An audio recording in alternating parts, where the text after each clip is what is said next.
Actually আজকে আমাদের বিশ্রামগঞ্জের যে ওসি সুবিমল এর কাছে একটা গোপন সূত্রে খবর আসে যে আমাদের এটাকে ধরে পুষ্কর বাড়ি থেকে আমাদের এসপি অফিসে যাওয়ার মাঝখানে যে জায়গাটা এখানে সুমন বাসার বাবার নাম হয়েছে মুসলিম মিয়া।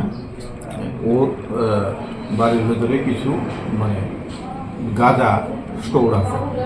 তো অ্যাকর্ডিংলি সে এই ইনফরমেশনটাকে রেকর্ড করে সে আমাকে ইন্টিমেশন দিয়েছে। তো ইন্টিমেশন দিয়ে আমার থেকে সে পারমিশন নিয়েছে, পারমিশন নিয়ে সে ওইখানে গেছে। ওইখানে যাওয়ার পরে ওই বাড়ির ভেতরে দুইটা বস্তার ভিতরে অনুমান 15 কেজির মতো আপনার সেমি ড্রাই, পুরাটা সম্পূর্ণ ড্রাই না, একটু একটু ভিজা ভিজা আছে, সেমি ড্রাই 15 কেজির মতো আপনার গাঁজা পাওয়া গেছে।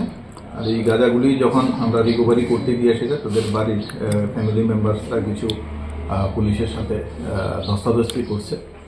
তো আমরা সুমন বাসার শফিউল বাসার তারা দুজনকে আমরা আমাদের কাস্টডিতে নিয়েছি এবং এই ব্যাপারে আমরা একটা স্পেসিফিক কেস রেজিস্টার করতেছি। তাদের বিরুদ্ধে কি আগে কোনো ইন্ডিকেশন মামলা রয়েছে? হ্যাঁ, এই সুমন বাসার সে একটা এই শফিউল বাসার যে সে এডিক্টেড প্লাস ড্রাগের যে ব্রাউন সুগারের ট্যাবলেট এগুলি সে তার বিরুদ্ধে এরকম রিপোর্ট ছিল অতীতেও তার বিরুদ্ধে, তাকে 2বার আমরা ধরছি এবং 2টা স্পেসিফিক ক্যান্ডিডেট। স্যার আজকে যে ধরেছেন সেটার বাজার মূল্য কত হতে পারে আনুমানিক? এটার বাজার মূল্য প্রায় 1 লাখ 1.25 লাখ টাকার মতো হতে পারে।